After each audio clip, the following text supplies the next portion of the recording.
Okay, so for part 1, 3, and 1, 4, when we look at section A, for number 1, you distribute, so you get 6x plus 8.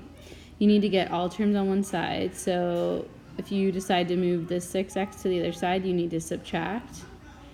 Oh, but when it disappears and you have negative 5 equals 8, the variable disappears and it's a false statement. That means it's no solution. If the variable disappeared and, for example, you got 4 equals 4, that would be a true statement. It would be many solutions. But the answer to number 1 is no solution.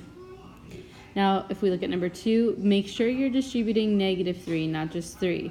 So negative 3 times 8 is negative 24. Negative 3 times positive 3h is negative 9h. Okay, now we simplify both sides, combine like terms. If we move the negative 9n to the other side, you need to do the opposite operation. So you add 9n to both sides, or h, sorry. So then we have negative 24 equals 14h plus 4. We want to move stuff away from h, so we're going to get rid of this 4 by subtracting. So then we have negative 28 equals 14h. We want to isolate h, so we divide both sides by 14, and we end up with negative 2. Okay, for number 3, you can rewrite it out. In front, there's a fraction 2/3, so I wrote it like that. You distribute the 2/3 to the 3x and to the negative 6. If fractions are hard for you, maybe write them off on the side. So I did 2/3 times 3 when I was multiplying by 3x, and I got 6 over 3, which is 2. So that's why I then came back up and said, okay, 2/3 times 3x is 2x.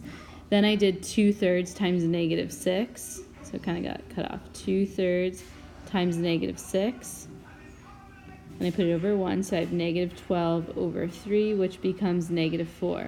Okay, that's why I wrote negative 4 here.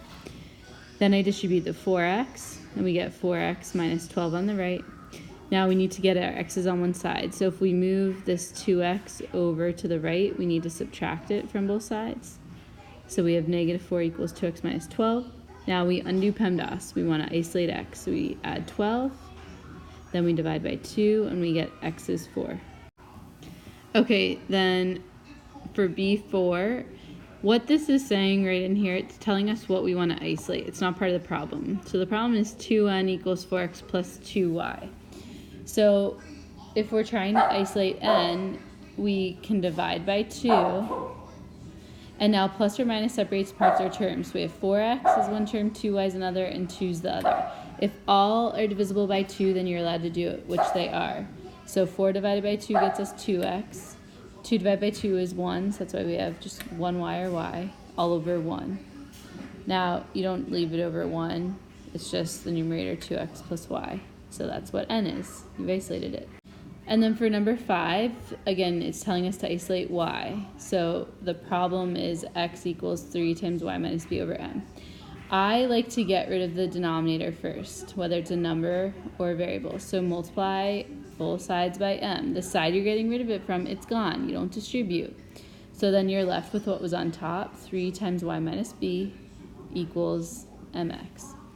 Distribute, you get 3y minus 3b. Now, if I'm trying to isolate y, I want to move stuff away from y. So I'm going to move this whole term. It's okay if it's not just a number. Add 3b to both sides. mx and 3b are not like terms, so you're just going to write, I have 3b plus mx. And then if it's 3y on the right, to isolate y, we divide by 3. Now notice all 3 terms aren't divisible by 3. So your answer is just y equals 3b plus mx over 3.